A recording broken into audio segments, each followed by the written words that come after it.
thief managed to get the key to this Kia EV6, or they try and break into it and steal it, like they have with this vehicle, they'll start it up. As soon as they go to put it in gear, you're going to see it go from ready to off, and they're going to be unable to drive it away. If they try again, so we'll just turn the car off, start it up again. This time we'll choose reverse, put it into reverse, and you'll see the vehicle cut out. They'll be unable to drive it away. So what the customer can do is simply have their Bluetooth on their connected phone, have this in their pocket, start the car, hear that disarm tone, and they can select a gear and drive away. Or if their phone goes flat, they can use a push sequence, totally unique to them. When they get in the vehicle, their phone's gone flat, they'll start it up. Before selecting their gear, they go through their unique code. So for now, we just have 1, 2, 3. Hear a disarm tone, we can select our gear, the vehicle goes into drive and remains running.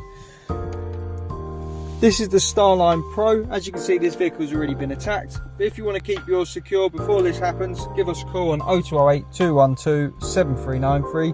This is the Starline Pro. Pairs to the phone, has a push sequence. When they select a gear, it's going to cut out. Thanks for watching.